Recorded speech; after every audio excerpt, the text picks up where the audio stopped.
జనసేన అధినేత పవన్ కళ్యాణ్ గారు కూడా కూటమి పార్టీల మధ్య సంక్లిష్టత సృష్టించే వ్యాఖ్యలు ఎవరూ చేయొద్దు, రాష్ట్ర ప్రయోజనాల రీత్యా సుదీర్ఘకాలం పాటు కూటమి కొనసాగాల్సిన అవసరం ఉంది అని చెప్పని నిన్నే తన శ్రేణులను ఉద్దేశించి వారు ఒక లేఖ రాశారు. అదే సందర్భంలో చంద్రబాబు నాయుడు గారు కూడా ఈ డిప్యూటీ సీఎం అనే ఈ వివాదాన్ని ఇక్కడితో ముగించండి, పార్టీ నాయకులు ఎవరు దీని గురించి ప్రస్తావించొద్దు అని చెప్పని ఒక బలమైన సంకేతం సందేశం ఇవ్వడం జరిగింది. కాబట్టి ఏంటంటే ఇప్పుడు లోకేష్ గారిని విలేకరులు ప్రశ్నించినా కూడా ఆయన చాలా స్పష్టంగా సూటిగా సమాధానం చెప్పడం జరిగింది.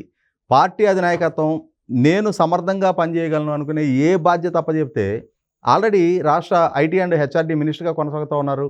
రాష్ట్రానికి వీలైనన్ని ఐటీ పరిశ్రమలు తీసుకొచ్చి తమ కూటమి ఎన్నికలకు ముందు చేసిన 20 లక్షల ఉద్యోగ కల్పన వాగ్దానాన్ని నెరవేర్చుకోవాల్సిన బాధ్యత ఇండస్ట్రీ మినిస్టర్తో పాటు ఐటీ మినిస్టర్గా కూడా తన మీద ఉంటుంది. కాబట్టి పూర్తి శక్తియుక్తులు ఆ పదవి మీద కేటాయించి ఆ పదవి ద్వారా ప్రజలకి యువతకి న్యాయం చేయగలిగిన పక్షంలో ఒకటి ఉపాధి కల్పనకు మార్గం సుగమవుద్ది, 2 పెట్టుబడులను ఆకర్షించి పరిశ్రమను గ్రౌండింగ్ అయిన పక్షంలో అభివృద్ధికి ఆస్కారం కలుగుతుంది. అది అన్నిటికన్నా ముఖ్యంగా ప్రభుత్వానికి ట్యాక్స్ రెవెన్యూస్ సంపద సృష్టికి కూడా ఆస్కారం కలుగుతుంది.